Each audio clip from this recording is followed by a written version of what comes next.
If you've heard it, so have we. If you hate it, we probably do too. If you like it, we'll see.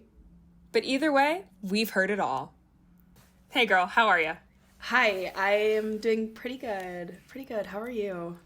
Good. Had a lovely Thanksgiving, you know? So we had 5 days off from work, and so I was really struggling to go back today. Wait, 5 days off? Yeah, because we got off Wednesday, Thursday, Friday. Plus the weekend. Oh, It's a okay, five-day weekend. I thought you had the whole week off and I was gonna No. switch industries. Yeah. Yeah. No, not there though. Yeah, no, we just had Thursday, Friday, but I guess I had the same. My supervisor gave me Wednesday off just for Nice. funsies. But then I've taken Monday through Wednesday off this week to be home. So I'm doing I love nothing. that. Yeah, It's going to be a rude awakening next week for me. I know. Oh well, it's fine. Hashtag back to work. So, what are we going to talk about today, Naveen? Well, first, mainly for me, I would love to talk about the fall of Black Friday. It used to mean something. It doesn't anymore. I want us also to delve into our thoughts on Wicked. Yeah. We previewed it in our last episode, but me and Bri have both seen it now, and we have lots of thoughts. Yes, lots of Brianna thoughts. also saw Gladiator 2. I did.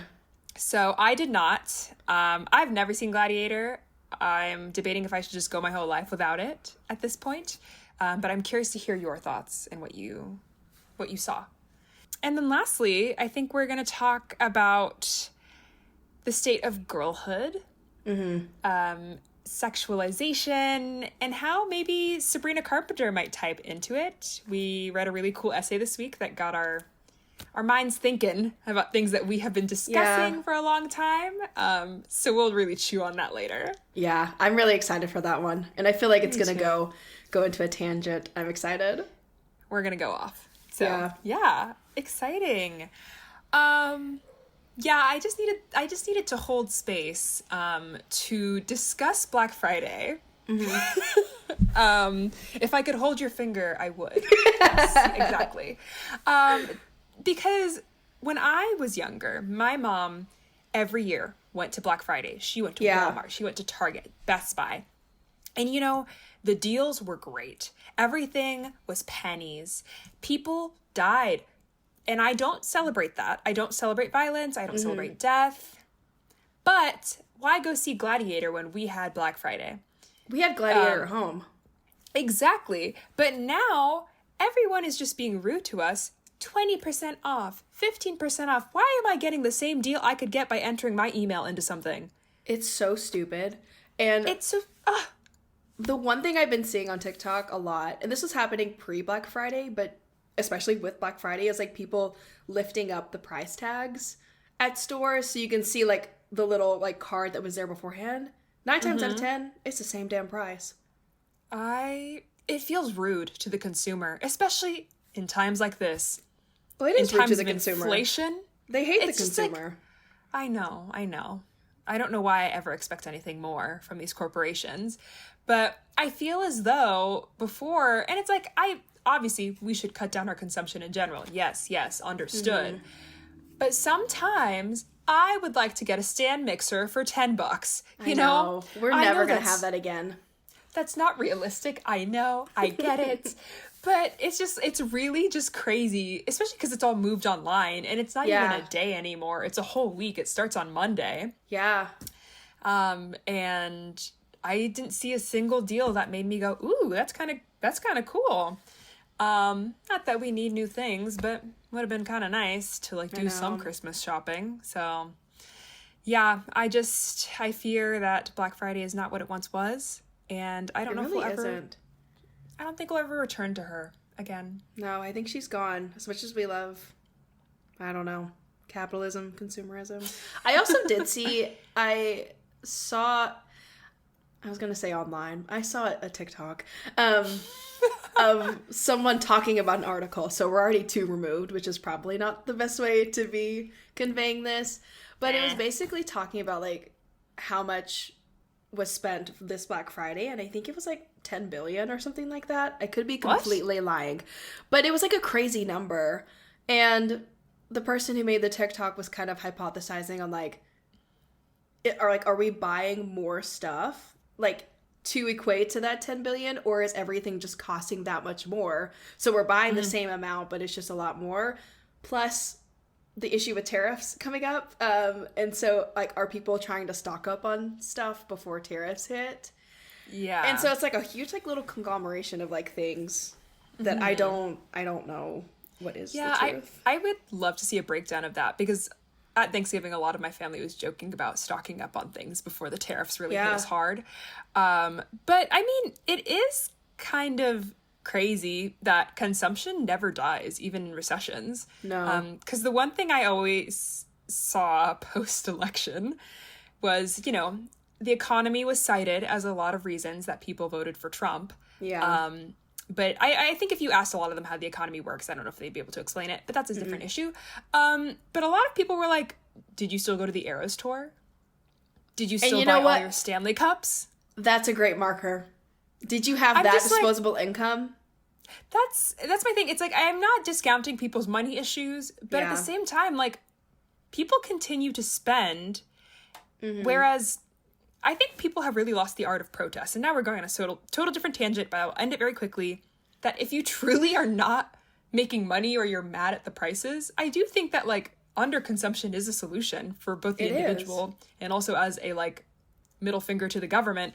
But you know, it's really interesting the ways that people respond to that. And we're not economists, but just want to push that out there. That's all. Yeah. I just wanted to start shit and then leave it be. I'm going to start this, someone else can pick it up. Yeah. So, yeah, I don't know. I mean, like, prices were high, but, like, I still lived. Yeah, I know. So, don't know if we will continue to live. To be seen. To be continued. To be seen. We'll let you know next year. But that's all I really had to say about Black Friday. I just had to squeeze that in there. It's topical. Yeah. It's the holidays. I know. But let's get into the true spirit of the holidays. The magical air that is everywhere. Yeah. And that's Miss Wicked. That is the Wicked Witch of the West. So what did you know about, like, Wicked? Have you seen the musical, listened to the soundtrack? Like, what did you know about the plot going into it? Yeah, so I have heard the classics. I've heard Defying Gravity and Popular, and that was pretty much it. Just through the grapevine. I did know what happened, like, through the first act. So it wasn't necessarily, like, a surprise. I've never seen the play or the musical. I really would like to. I think it'd be fun. Yeah, we should go. We should go. Yeah. Ooh, okay. Yeah, I was kind of similar. I had heard Defying Gravity for the first time on Glee. Oh, same. Yeah. Yeah. I'll be honest. Yeah. Yeah, and then I heard Popular, and then I think I knew For Good, which is from the second act. Okay. Because those are kind of the signature songs. I knew the broad strokes of the story. Yeah. Just kind of as, you know, as goes with so much fan fiction, this sort of like retelling, repositioning of like good versus evil in the stories that we know. But I think I came into it because I'm a very big Oz fan. So I read all of like the L. Frank Baum books as a kid. And I also love a retelling that paints so-called evil characters in a new light. And there's so much in this movie that feels more relevant as played by a Black woman, Miss Cynthia Erivo. Yeah. And we'll get into it, but yeah, I was kind of similar to you, and then I debated whether or not I wanted the second act spoiled for me. And then I was like, Naveen, this has been out for 20 years. You can't spoil it. I did the same thing. Immediately after I came home, I was like, I gotta know what's gonna happen, so I just went and looked it up. I'm glad I did, because I don't know if I would have been able to handle that raw. Yeah. Also, though, like, I've been seeing so many spoils online. Like, there's no way for me to not to know anymore just because of how social media is. Yeah. And I just feel like everything I saw was like Wicked, and talking about what's going to happen in Act 2. And what I will say about Wicked as a musical, especially, one, I love when musicals are turned into movies because they are made so much more accessible to everyone. Because, like, we say we want to go see Wicked, but we'd have to go to New York. We'd have to buy a ticket. We'd have to find a place to stay. Like, there's all these barriers to it. But the thing about Wicked that I love is all the foreshadowing in it.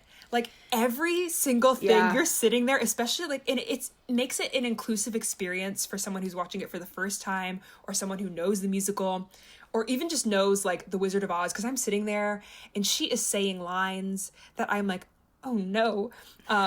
For context, if you're listening and you haven't seen Wicked, I guess we're going to talk about spoilers, but also it's been out for 20 years. And also The Wizard of Oz has been out for almost 100 years. So basically, like, in the first kind of signature song, The Wizard and I, when she has that vision of a celebration all through Oz and it's all for me. I know. I was like, no, they're mourning your death.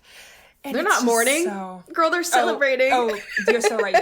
Because no one mourns the wicked. No one mourns the wicked.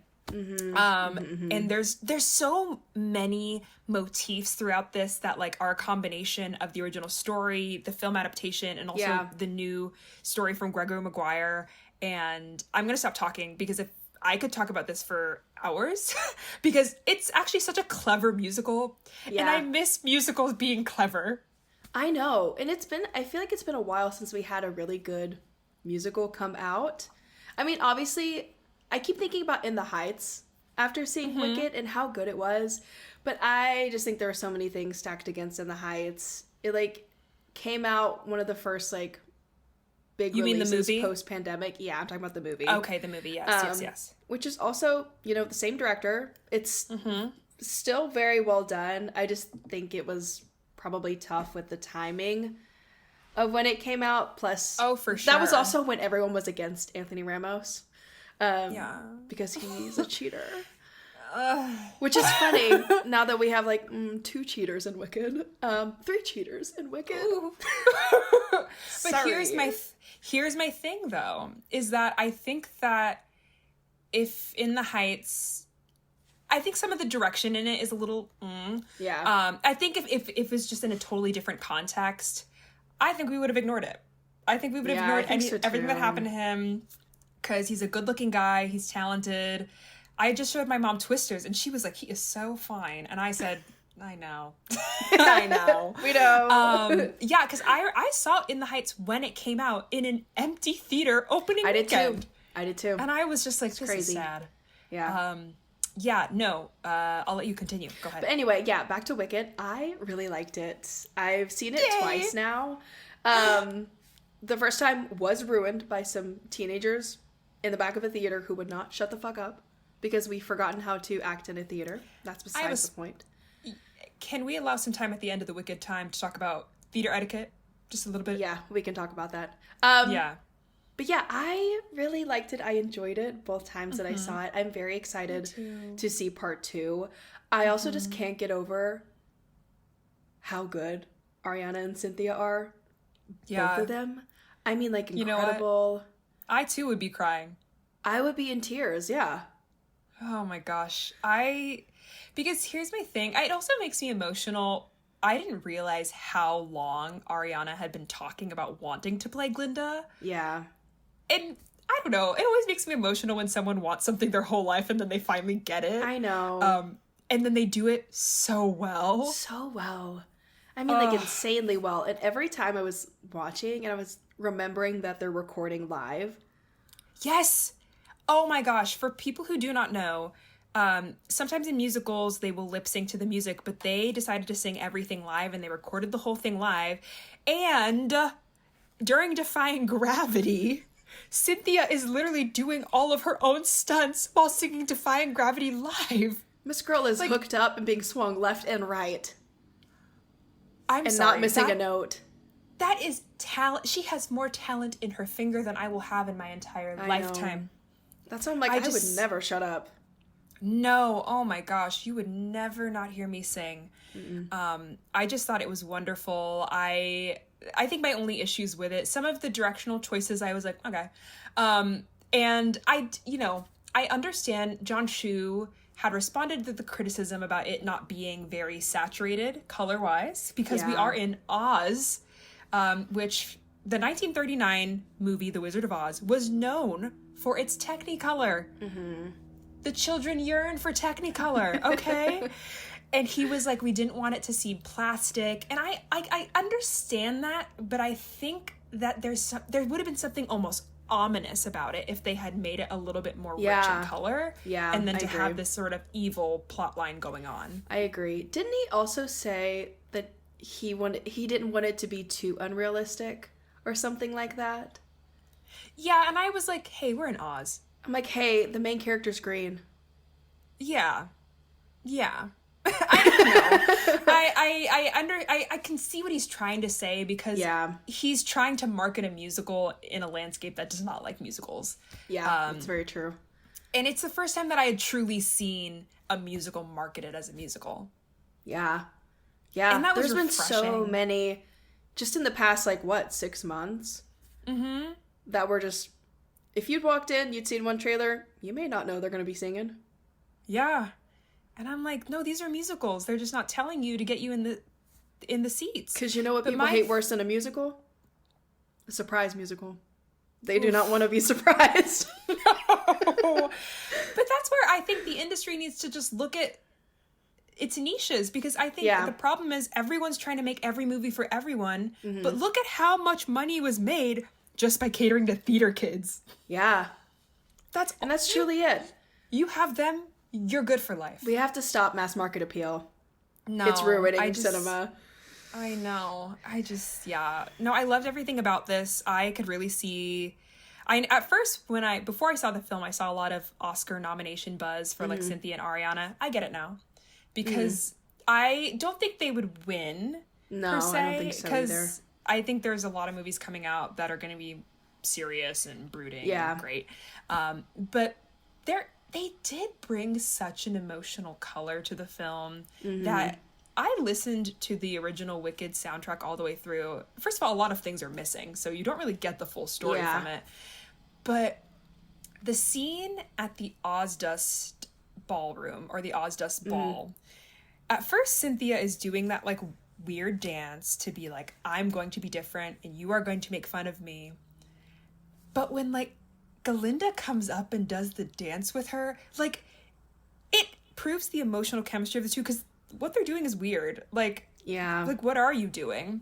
But it's when Cynthia turns towards the camera and this one tear falls down her cheek. It's masterful. I was like, oh my gosh. It is masterful. Yeah. I do not know if this is true, so I'm not going to say that it's true, but if it is, I would be crying even more. But apparently Cynthia had, I don't know if it's true, Cynthia had made up the dance on the day, and Ariana mimicking her. Yeah, is her I've seen that too. Seeing that I think live. that is true, yeah. I could see that being true, and I that's could too. kind of beautiful, actually. I love it so much. So, and just all the detail, even down to the nails that Elphaba had, which I know was an homage to Margaret Hamilton's original nails from the original film, are just stunning. And as you know, I have bought the nails. It looks so good. I'll put a OPI if you ever want to sponsor us. Positively Elphaba is my new favorite color. I love it so much. I feel witchy. I thought it was exceptional, and Defying Gravity gave me goosebumps. I know. It was killer. I think my only critique with the film is I wish we had some more alone time with Elphaba and Fiyero, just to kind of see them getting to know each other a little bit more and falling for each other a little bit more, because we had the one scene in the forest, which is lovely and great, but I want a little bit more attention. I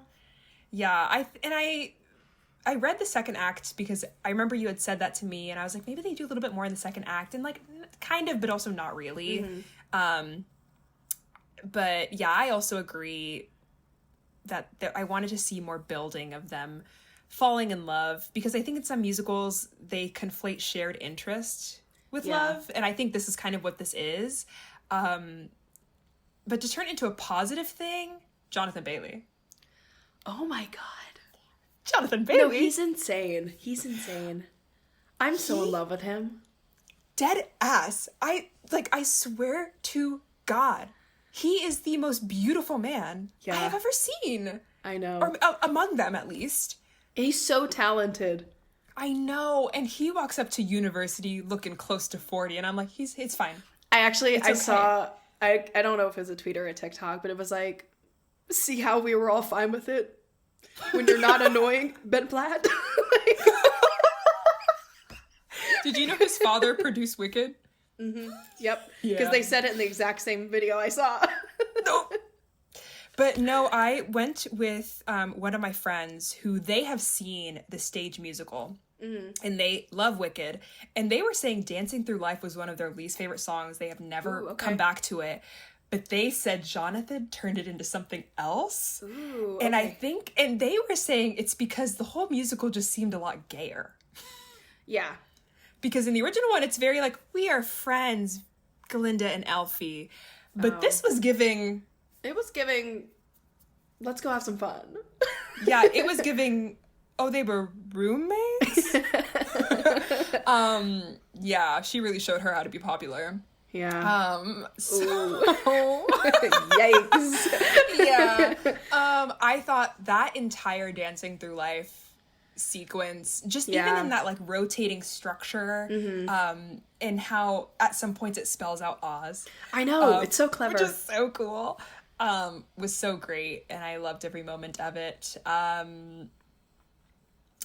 You know who's my op though? You know, my friend has started saying op, so I've started saying op. Okay. I'm gonna say, you know I who's don't annoying? like that about you. There you go. Okay.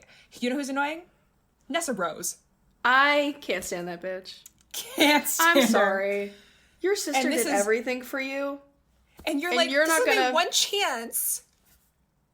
Me and Bach. And Glinda made it happen. Bach? Come on. I see, he is evidently lusting after Glinda. It does not take two eyes to see, girl. I know. But I know what happens to her, so. Ooh.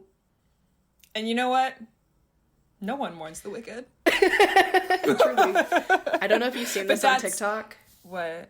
Sorry. I don't know if you've seen this on TikTok, but there's a guy. He's on Broadway right now. I can't remember what show it is right now, but he made an audio where he's like, Nessa, Nessa, Nessa. He literally does it for like a minute straight, and it's the funniest thing I've ever seen. I'm gonna guess who when this is. He's like, I'm Bach trying to get Nessa Rose's attention, and he just goes on. He keeps going. Wait, is this JJ Neiman? Girl, I don't know. I just told you I don't know who it is. I'm sorry. Okay, well, JJ Neiman, I don't even know if that's his actual name, but he's a very talented guy. I think he's in Back to the Future, the musical, right now. Okay. But he's cool. Maybe, I don't know. I was like, that's the only person I know on Broadway on TikTok. But anyways, yeah, no. I I was also watching this, and obviously a lot of Wicked was colored by the Ariana Grande Ethan Slater scandal. Mm-hmm. And less so the Lena Waithe Cynthia Erivo scandal. Yeah. But I haven't forgotten about her. Yeah. But I think the Ari Ethan one made bigger flashy Took news. over. I feel like this movie was good enough to make me forget about it. Yeah, me too. Even when I was watching them, I was like, okay. Yeah. It wasn't top of mind. No. And that just proves how good it was. So my thing is, it's unfortunate, but when you're talented, we have a short memory. That's what I am saying. That is what I've always said. As long as you are talented enough, we will look past so much. Yeah. Hopefully to a point. Hopefully when things get illegal, we'll stop. Hold you accountable. Stop looking over. That doesn't seem to have proven true for society, so. Yeah. Yeah. We suck as a society. We're awful people. Well, that's... what are we going to do about it? I don't know. Yeah. But I loved it. Very excited for part 2. Yeah. The one thing I will say is, with this movie, I'm just always reminded with how media illiterate everybody is. Oh, yes. Because the amount of people that I've seen on TikTok making videos of, like, Easter eggs in No One Mourns the Wicked. And it's like... What do you mean? Glinda's actually talking about herself because she's the wicked one and not Elphaba. I'm like, well, girl, that's foreshadowing. That's the story. Yeah. That's not an Easter egg. Yeah, that's not. I've seen Easter so egg. Many that's of that. The story. Yeah. Yeah, I think an Easter egg is when we fly into Oz and we're going over the rainbow, and it's somewhere over the rainbow. That's a plot point. That's a little different. Or when, she pulls out the ruby slippers during Popular. That's an Easter egg. Yeah. I've also seen just a lot of people missing the point, because Wicked is a political narrative. Like, it just is. It's literally about someone who's from a marginalized community sticking up for another marginalized community, and the white and being silenced woman. Yeah, and with the white woman being complicit in, her demonization.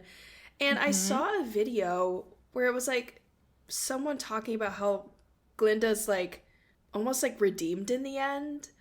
And I'm like, well, that's actually very untrue. That's just like canonically incorrect. She literally lets her friend be demonized en masse to advance her own power.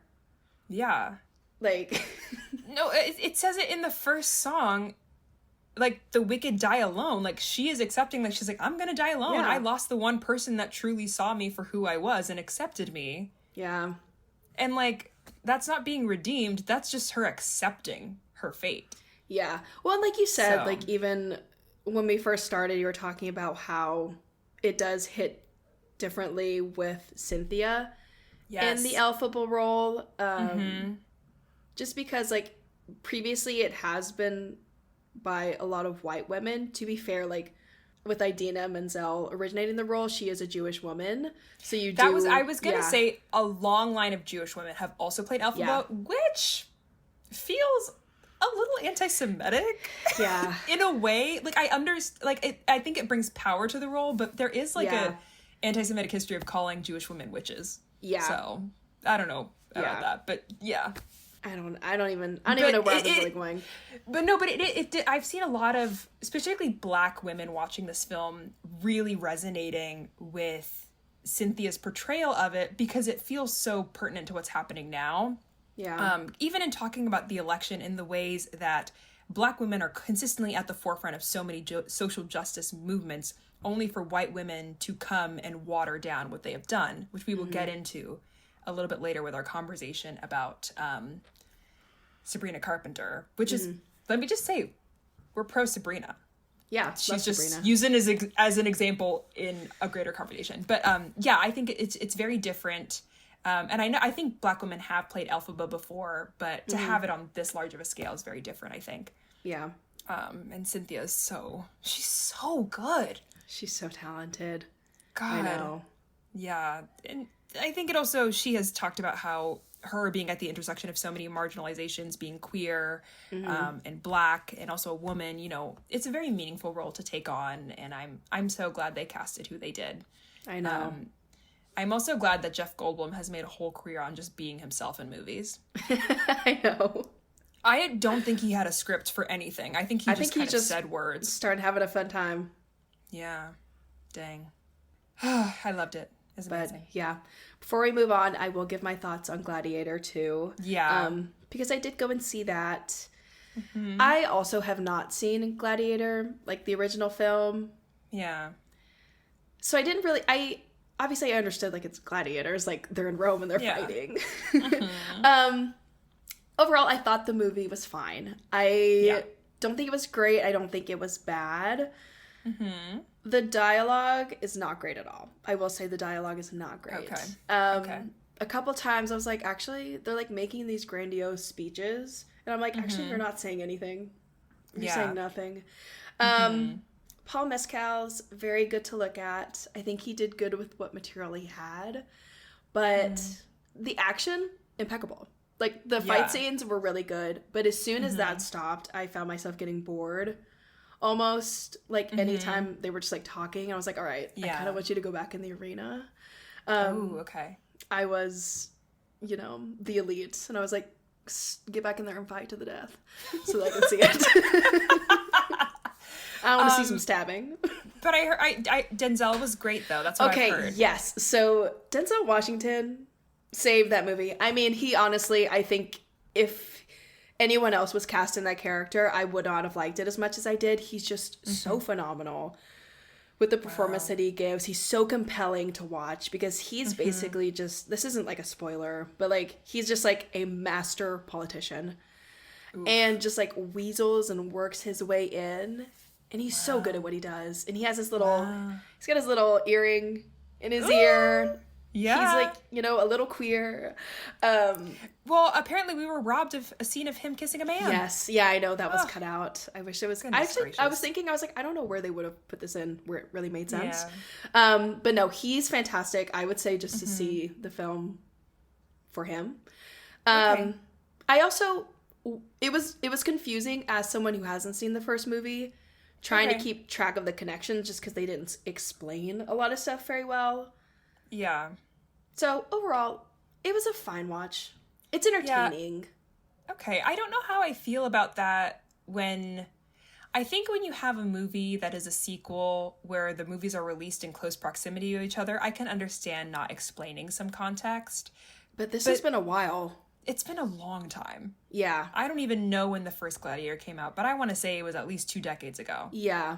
Yeah, so it was just like kind of unclear, and I actually... Yeah, I don't know. Yeah, how did you feel about Paul as an action star? Like I said, in the action moments, like when they're like in combat, I think he does very well. It's just when he gets to the slower scenes, and I don't think it's any fault of his because I think he's a really great actor. Yeah. I just think the dialogue was uncompelling. Yeah. And I think he did the best he could. Like, that's Sometimes it. That's all it is. Yeah. And, you know, I think it was probably nice for him to, work with people like Denzel and stretch that muscle, because I don't think he's ever done anything remotely like this. So, yeah. Also, you know what? Joseph Quinn does a great performance. I forgot about that. He does very well. He was in that. Yeah. Okay, I feel like nobody's talked about him. No, it's actually very funny, because in all the promo, the emperors are twins. There's 2 of them. He looks like an inbred prince. Oh, I think that's definitely the point of it. Okay. But it was funny because, like, there's 2 emperors because they're twins. And I was like, this was not marketed at all. It was all focused on Joseph Quinn, which the other actor isn't, I don't think, as popular as he is, but he is really great too. So, yeah. Yeah, it's like, it's a good movie to watch. I would say stream it, maybe. Yeah, I think I will. It is a long movie too, though. Yeah, I was gonna ask if it was around like the 3-hour. Yeah, mark, it's like 2.5. Wicked was close. Okay, Wicked was close to that too, but at least I felt compelled. Yeah. Okay, well, good to know that it didn't rival Barbenheimer, but no, not at all. No, I think enough people watched it to make it be like, okay, people went to the movies, but you know, people did go to see, because I went to the movies to see Wicked again. And I was like, why is everyone here? Are they here to see Wicked? No, they were there to see Moana too. Oh, okay. Yeah, I had forgotten that was coming out. Me too. And I've heard the music. And you can tell that they shelved there? Mr. Lin-Manuel Miranda. No. Tiny rant. I'm tired of the Lin-Manuel Miranda slander. I know. It's not welcome in my home. It's not welcome in my life. He is just a theater kid. Everyone is so annoyed by theater kids. What do you expect? Everyone think back to high school. Think back to the people who were reciting Wicked and Avenue Q and Dear Evan Hansen. Think about if you gave them millions of dollars and a global platform. How do you think they're going to act, okay? How do you think, okay? I know. Be realistic. He's actually just so funny, though. He's I think, a comedian. But he's so talented, and I think he just got overexposed because it was like Hamilton, Moana, Mary Poppins Returns, In the Heights. Like, he was everywhere for a hot moment. Encanto, because he signed with, like, I don't know if he signed a contract with Disney, but they were working him to the bone. They were churning him out, because he's doing the music for the new Mufasa movie. I know. I am really excited. I'll watch, of course. I will watch. I love a black movie. It is a black movie. Lion King is black. Sorry. Yeah. It just is. No, I love him. And curious to see what he does next, because you know what?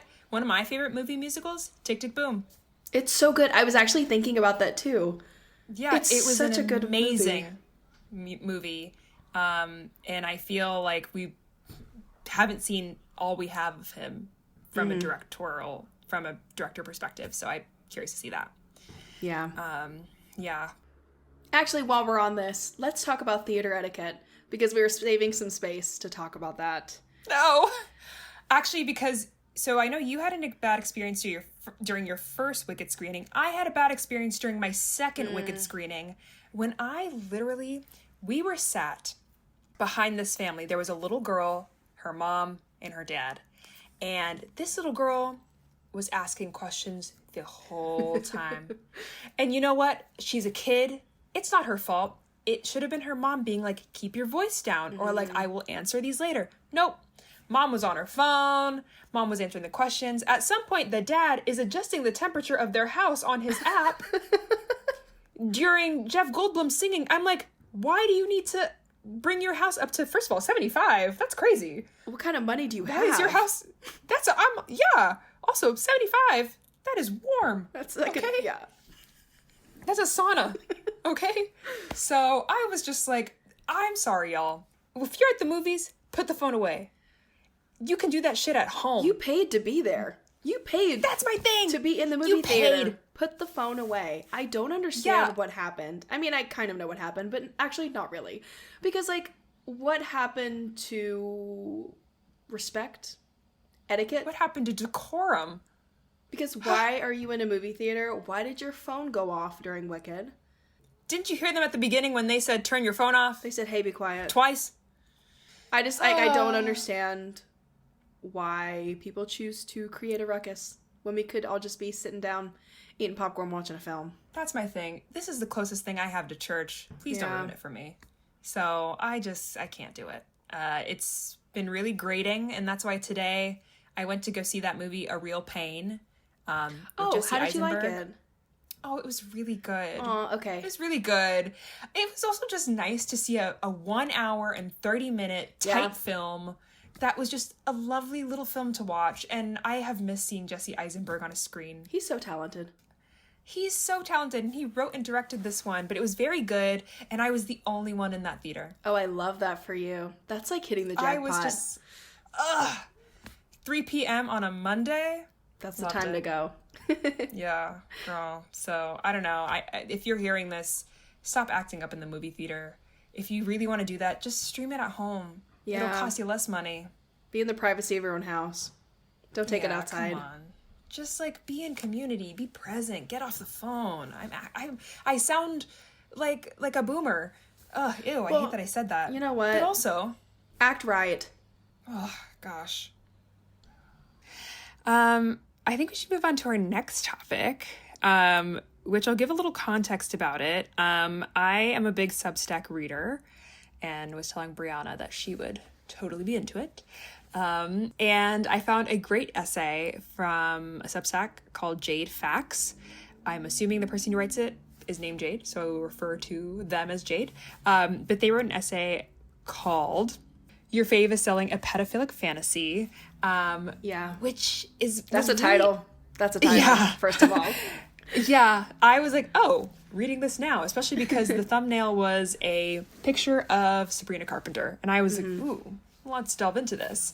And I sent it to every woman I know. And specifically, we want to talk about this because I think over the course of this past year, I feel like we've had a lot of conversations, me and you, Bri, about the ways that we've seen sexuality and sensuality kind of turn a little prepubescent. And also get usurped by a lot of conservative agendas. So yeah, I'm curious to hear kind of your initial thoughts, and then we can start kind of chewing on this. Yeah, I thought that this essay was so well written, and it's everything that we've talked about, I think, in kind of morsels all put into one. So I kind of actually just figured we could start from the top and talk about it as Jade kind of works down. So one of the first points that Jade talks about is the character of the quote-unquote soft girl, which she describes as, I see the character of the soft girl, particularly when donned by white women, as a first step on a girls-only alt-right pipeline. So when I was reading this, such a good quote. Yeah, I was thinking about how this summer we were talking about, like, I know this isn't a white woman, but the Nara Smith of it all, and just this societal trend towards, like, women being very soft-spoken, being very in the home, like cooking, cleaning, like showing this idealized fantasy of, you know, women literally just reverting back to staying in the home where, you know, you don't have to work, you don't have to go and do like labor outside of the house, and how dangerous it is as a product that they're selling, because that's what they're doing. They're selling a product. This is how they're making money. And where, because we are becoming so media illiterate, women are seeing this and be like, yeah, that's actually exactly what I want. When in reality, they're not living those lives. Everything's highly produced. Like, this is their job. They're making money off of this. And how dangerous of a message it is of telling women, like, you'll be happy back in the home. Because we've talked about this so many times, but just the amount of women who will be stuck kind of in these caretaking, homemaking realms, who maybe don't have a working background or an education background, where it's dangerous for them if they ever have to leave. Like, if they are ever in a marriage or a family situation where they have to leave, they're not set up for success for the real life, because all of their skills have been like founded and nurtured in the home, which are obviously necessary and needed, but it doesn't translate to like a corporate lens, unfortunately. And so it's really worrying. And I'm glad that she talks about this and how like it should give you pause, because like it's not real. No, and I think we touched on it earlier when we were talking about Wicked, and you know, the idea of having Elphaba, this black woman, kind of being the forefront of not a social movement, but this fight for marginalized rights, and starting this and kind of having that usurped by a white woman. Jade talks about how this idea of the soft girl lifestyle started from a very, very radical place of talking about rest and restoration as a radical act, which is something that is a very important concept within social justice circles. And this started amongst, she says, like Gen Z Nigerian women, my people.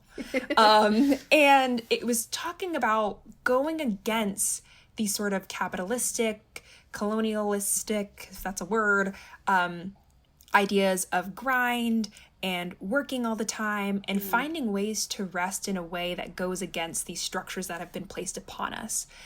But as with everything, I think white women, and we talk about white women in a very general sense, and sort of the constructs of white womanhood, have kind of taken this, appropriated it, and turned it into a return to the home, a return to conservative values, a return to traditional gender roles. Because even, I know we brought up Nara Smith because she's been the kind of the most famous one on social media.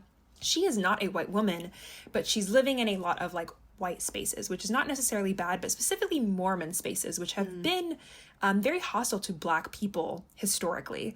And she's friends with people, I think it's Ballerina Farm, which is another, I don't know if they're Mormon, but they have a lot it children, so I kind of assume they're Mormon, that again do this whole homesteading lifestyle, and it really purports this idea that there is intense labor to be had in the home, and there is, but it is also kind of showing that it might be the only option and no alternatives.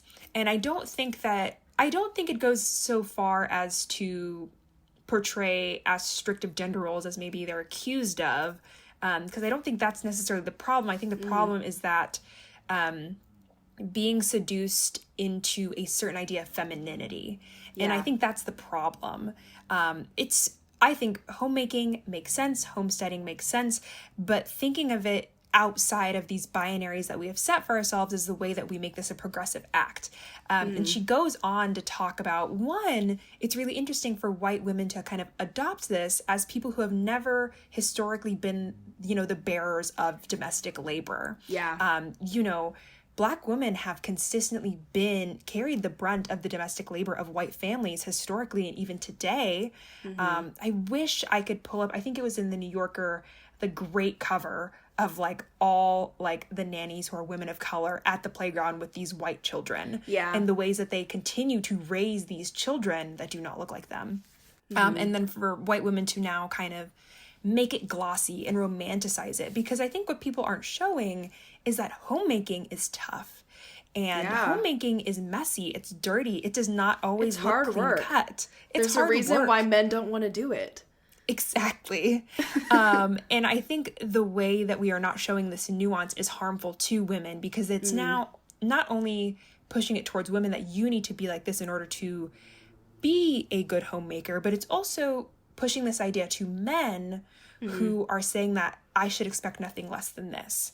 And, you know, a small aside too, I recently watched the Martha Stewart documentary, and a lot of the critiques about Martha Stewart was that she was too perfect. Women will never have time to be as good of a homemaker as her. But the only difference with Martha is that she was just like, this is my business. This is how I make my money.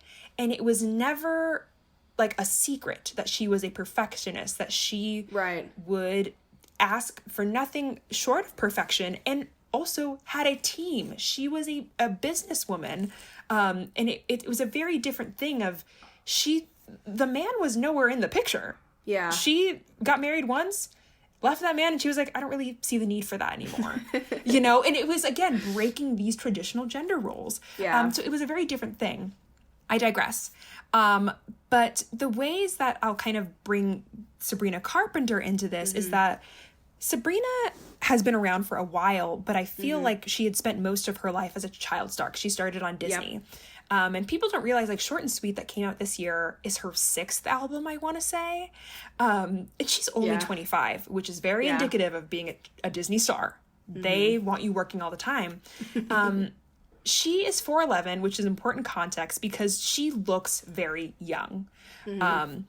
Which is, she can't control that. There's nothing wrong with that. And I think that using her as an example in this argument of not only are women kind of reverting to the soft girl life, but we're also seeing this regression to childhood and teendom, but it's getting very blurred with the ways that women who are seeking return to childhood are also expressing their sexuality, and how when those lines cross, it gets a little messy, you know? Yeah, for sure. And I feel like even this regression back to childhood started like last year with like girl math, when that kind of went around of like, you know, like if I return something and I get money back, it's like free because I didn't spend any money, which is like funny. Like, it was meant to be like this lighthearted thing, and I think it just kind of slowly progressed into like, hey, why are we kind of like, we should learn about finances. And she brings up Sabrina Carpenter, and she says this quote, the Sabrina Carpenter machine is using a 90s era hypersexualized girlhood as the core aesthetic for an adult singer. And intentional or not, this branding decision offers audiences the choice of pedophilic fantasy. And knowing American culture, by and large, they will take it. And she really brings this, I don't want to say damning, comparison between a picture that Sabrina had for a feature in W Magazine that really resembles a still from the 1990s adaptation of Lolita. When I saw this, I like actually gasped because I'd never seen this before. And it's like it's like spot on, like almost like frame for frame. Like it's her lounging in the grass by a sprinkler, and she's in her dress and it's wet, and it, you know, is very reminiscent of children playing outside in the sprinklers, but it's also highly sexualized. And Jade notes that, you know, there could be a chance that she is subverting this narrative of her being a child star because the interview really focuses on her breaking away from that mold. But since they don't ever address this in the actual article, it almost feels they're kind of accepting it and Yeah. they're not critiquing it. When I think, yeah, the problem with that is, I mean, if we're looking at any of these, like, specifically Disney child stars, the first thing that they go to in order to distinguish themselves from, you know, childhood, girlhood star to I'm a woman, I'm an adult now, is through the representation of their sexuality, which I think is really dangerous. Yes. Because it's historically been in these younger, early 20s women who, how do I want to say this? I don't know if I know where you're going, but I do have a way to finish that sentence. I would say it's traditionally in these women who are in like the 18 to 25 range who don't understand the full scale of their sexuality, but also how it will be perceived and exploited. Yeah. And I think that's the problem, is because they're always zeroing in this target. And we've talked about this in the past, but how frustrating it is to see like these young like singers and actors and stuff not heeding the warnings of their elders. Yes. Because you had mentioned when we were talking before about Sinead O'Connor's letter to Miley Cyrus, and I think that that's probably a good segue. Yes. So in 2013, everyone remembers Miley's Black era, the bangers era, if you will. And Miley came out with the now famous video for Wrecking Ball where she is naked on the wrecking ball, swinging and licking a sledgehammer. And like her licking a sledgehammer, I think, was the least weird thing in that. I was like, now I look back, I'm like, okay. But everyone had talked about like the references to the Nobody Compares to You video by Sinead O'Connor. And so Sinead had been asked by multiple outlets to comment on the comparison and the ties between her and Miley. And she wrote this open letter, I believe in The Guardian, that basically, I think it was a very loving letter in my opinion. And I thought that at the time, I think I was young. I think I was 15 when I read that. And I thought it was very a loving letter. And Miley kind of brushed it off, I think. But it was Sinead basically saying that, like, I know that you are trying to break out of this mold of being a child star, but, like, being overtly sexual still only serves, like, the industry. It only serves, you know, men. No matter how much you try to take it back, like, it is still always going to be exploited. And that was the crux of that letter. And people have come now, I think at the time, there was a whole don't talk badly about other women culture, and like not supporting women's sexuality is not feminism. But I think now it has been, it's been reviewed very differently, and people being like, no, there is a sort of protection that we do need to have over younger adult women, because the industry is still run primarily by men who want to see these young looking girls being sexual. And it feels gross now that like I'm past the age that maybe Miley was at the time. I think she was like 21, 22 when this was happening. Yeah. And now I look back at a 21, 22-year-old girl and I'm like, there are things that you should be exploring in the privacy of your home. And it should never be something for the world to comment on. And obviously when you're a celebrity, everything you do is a conversation. But I think what Sinead said is something that really resonates with me in the way that I view the way that girls are sexualizing themselves, but also being sexualized and having that, you know, power taken away from them without their consent. And I do reread it from time to time because it's something that I think that feels very ominous when I read it. Yeah. I was just looking at a quote from the essay where Jade says, while men invent patriarchy, it's women who perpetuate it. She's inheriting these patterns, talking about Sabrina, and not creating them. And I think it's especially difficult for women because you're kind of damned if you do and damned if you don't. Yeah. Where all of these labels of femininity are already assigned to you, and it's hard to break out in one way or the other because it gets confusing because obviously she is allowed to perform her sexuality in any way that she chooses, but then there are the certain aspects that could be dangerous, I don't know, to like fans to hear, especially since she does have a slightly younger fan base, and by younger fan base, I don't even mean like children. I mean like early 20s who are still coming to understand and learn their sexuality and figuring out how they can perform it for themselves. And kind of going back to the pedophilic nature of it all, I was very surprised in Jade's article. She kind of calls out a couple of like the nonsense outros, which I think are really fun and clever. And for the most part, I don't think they're harming and like, no, but not at all. There were two. No, they're hilarious. Yeah, there were two that she specifically calls out that do revert to a pedophilic tendency. And I'll just say clips, or I'll just say little snippets from both of them because I don't want to read the whole thing.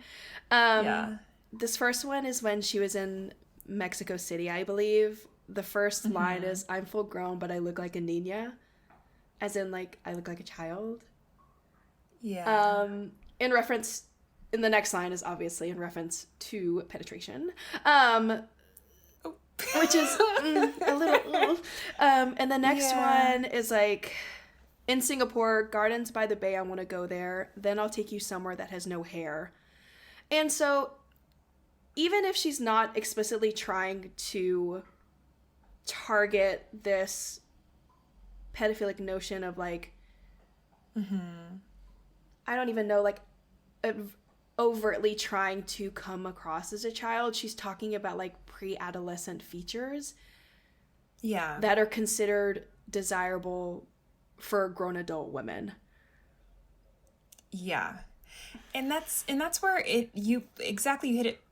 You nailed it when you said like it's kind of damned if you do, damned if you don't, because I wonder if kind of her entire life has been about her being small. You know, her entire life, her whole brand is kind of, not her whole brand, but I think in this short and sweet, like she's known for being 4'11". I wouldn't even say like she looks like, I don't think she looks like a child. I don't think so.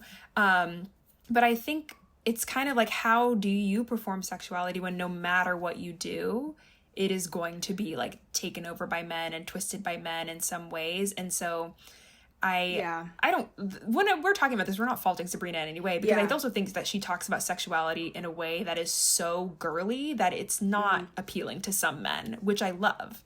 And I've actually, since I was reading this, I was thinking about this, and I would love to know if you have like a thought on it. I don't think there's an answer. But with all of this in mind, do you think it's possible for women to perform sexuality maybe in a productive way or a nuanced way, since we live in a patriarchal, puritanical, yet sexually obsessed culture?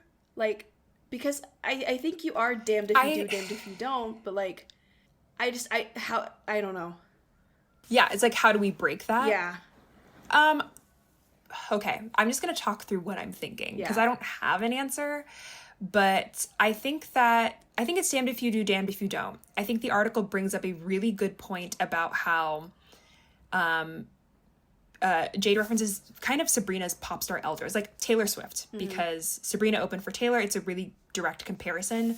For most of Taylor's career, she's strayed away from talking about sexuality. And I think the quote was that, like, when you talk about sex, people just picture you naked, which evidently happened to her when Kanye West used her naked body in that famous video, which I think is grotesque. But at the same time, that kind of pigeonholed Taylor into being America's sweetheart, and anything she did that resembled any form of complexity was like chided and like reviled. On the flip side, you have a woman, I don't know, I'm trying to think, or like a Miley Cyrus, who like really like honed in on her sexuality at the start of her career, who was also vilified for what she was doing.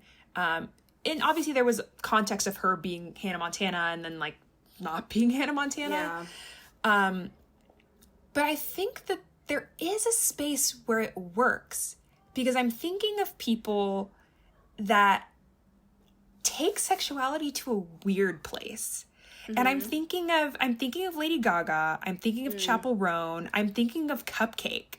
You know, I'm thinking of people who are taking it to such an abstract place and speaking in like, speaking a vernacular that is so like specific to women. Yeah. Or femme identifying people, you know? One thing, because it's just one last thought, and this is something I wrote down, is that it's the difference between 4-quadrant appeal, and when I say that I mean like appealing to all demographics, of like a Sabrina Carpenter versus someone like Cupcake, who has been around for years but is still playing, you know, at smaller clubs, which is great, so I can still get tickets, but it's occupying different niches and like being so specific in what you're saying. I'm really glad that you brought that up because it just got my brain firing. But you mentioned the way the sexuality is performed by like Lady Gaga, Chaperone, and Cupcake. Those are all queer spaces. That was where I was going to go to. But it's not even, I don't even mean just like sexuality queer, just like outside of the norm. Like it's outside of the heteronormativity that like Sabrina Carpenter and Taylor Swift are painted in, where you can have these more nuanced conversations about sex in a way that doesn't cater to the patriarchy, even in like a subverted way. Because like with Sabrina, I mean, she's a small blonde white woman, which is like the puritanical dream girl. And so even no matter what she does, she's always going to be revered in that light. Whereas like someone like Lady Gaga and Chapel and Cupcake, like they're never going to be the desired target of like white supremacist normalities. No, and I would even bring in Beyonce. Like if I'm thinking about Renaissance, there's a difference in the ways that Beyonce needs to talk about her sexuality versus a Sabrina Carpenter. And obviously they're at very different stages in their lives, but it would be jarring for Beyonce to come on and do like an oh shucks, oh no, oh me sort of shtick. Because even if I'm thinking about the way that she had redone Jolene, like it's hard for her, someone like her to do Jolene, given her wisdom and given the ways that Black women have never been able to be quote unquote soft.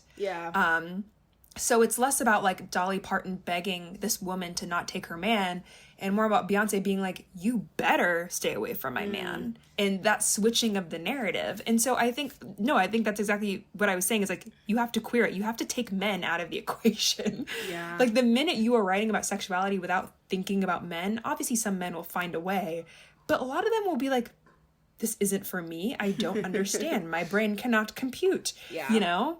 And that's why, you know, when you look at like a Chapel Roan, so much of her songs are like these like fun, campy sort of songs that are about sex explicitly. But they take men out of the equation, which is, I think, what makes it uncomfortable for people who subscribe to patriarchy.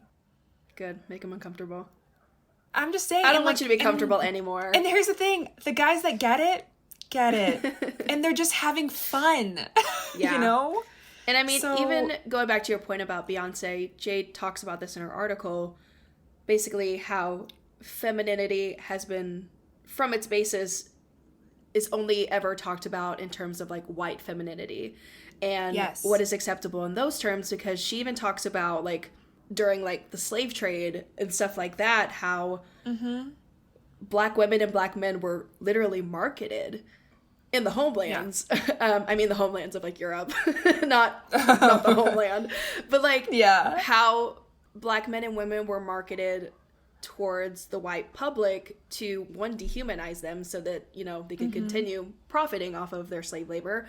But then also they talked about like the quote unquote sexual prowess of Black men and like how Black women were like in the nude with all of their genitals out and stuff like that in a very harmful way that still perpetuates to this day, that we just like can't get away from because it's so ingrained in our society, because we are a country that was built on slave trade and slave labor.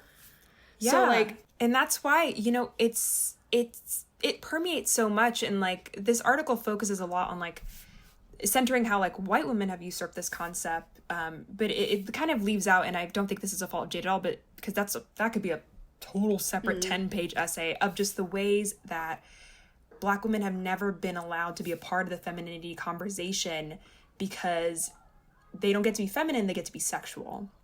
And I think so many Black women have, you know, kind of taken that power back. And I'm not sure if that's like operating within the confines that have been given or truly taking that back. But it is something that, you know, I watched so many edits to What I Was Made For by Billie Eilish, and not a single Black woman was featured. Yeah. No, they were all these edits of like snippets from interviews of actresses, and not a single, every time I was just like waiting to see if one Black woman was there, or just any woman of color for that.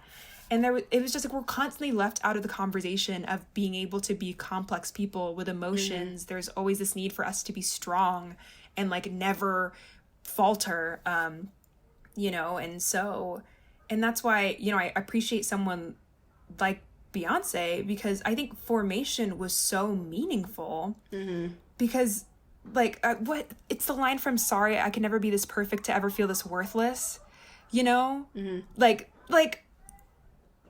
it's Beyonce. But Beyonce's a Virgo. She be crying too. You know?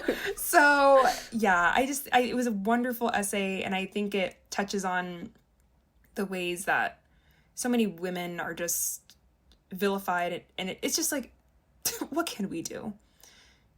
Yeah, I think that's kind of where I've been left thinking is like, okay, well, like, what now?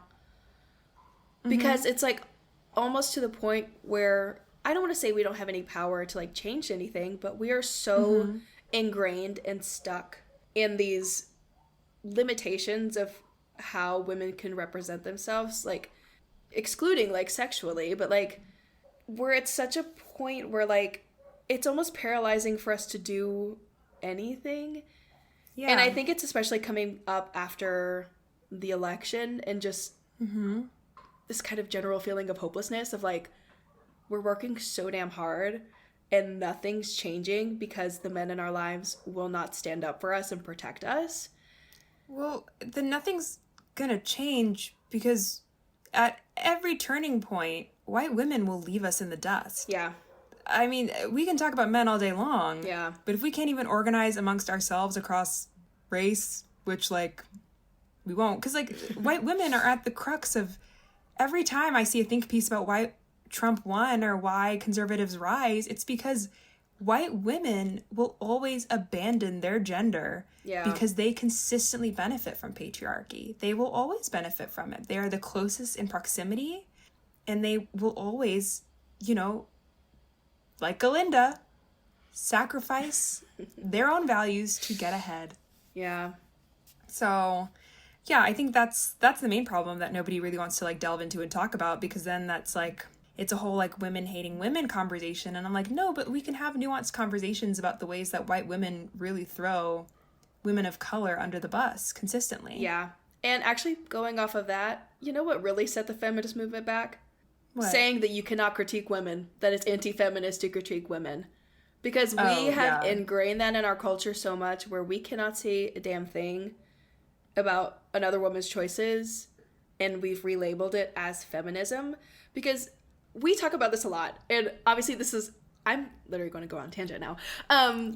But how it's so hard when talking about sexuality and exploitation of young women, because on one hand, we want them to be okay and comfortable with their sexuality, but on the other hand, you have to protect young women. Like, and this is even talking about teenage women, where we're seeing a trend where a lot of them are becoming hypersexualized at a young age because it's been so normalized. And while, yes, having your own sexuality and exploring it is like normal, but there are also safe ways to do it that don't put you at risk of becoming like a victim in some sort of way. And like, it's a very fine line of like, how do we have these conversations when maybe one of the first retort is like, well, it's my body, my choice. And of course it is. But like, how do we, I don't even know, like, how do we navigate protection versus self-exploration? And I think it's a really tough question that I don't know if there's a straight answer to. I don't have an answer to it, because that's where I sit every day, because I have these thoughts about, like, you know, when I saw, and I'll touch on these very briefly, I don't think we'll have to go into it, but like when I saw Tate McRae was like posing naked in her new music video, or like Olivia Rodrigo wore this very like revealing dress to like the Academy Museum Gala a couple years ago or last year, and I realized it made me uncomfortable, and I really had to sit with it, because I didn't want to fall into like conservative traps of like not allowing women to express themselves, or you know, not allowing these young women to explore their sexuality. But I think what made me uncomfortable is that, you know, looking back at that age, there's so much like I didn't know, and most women don't know. I don't care how famous you are or how much you grew up in the public eye. I think there is a developmental trajectory that we all follow. Yeah. And it's not as different as we think it is. And I think that I just want them to fully be in control of what they're doing, and just knowing that even if they feel in control of it, people will still take advantage of it without their consent. And I think that's what concerns me. But it's like it's a difficult thing every day for me to decide, like, is this okay? Am I just being prudent? Like, I'm not really sure. Yeah. You know, I just don't want anyone to look back and be like, I wish I didn't do that. And maybe they won't. I hope they don't. I hope they look back and they're like, I'm glad I wore this, or I'm glad I did this in this video. But I also just hope that it's serving themselves and other women, and that men don't get to have fun with it. You know they're going to, though. They always end up having fun. I know. They always ruin everything. God, it's fine. God. Yeah, but that's pretty much all I have to say. I feel like we talked a lot about everything. Yeah, I know. I think we talked it to death. Yeah. Maybe one day we'll have some, you know, actual entertainment news to talk about. Yeah, one day. I think we will soon. Girl, award season is coming. Oh my God, you're so right. What are we talking about? Award season is coming.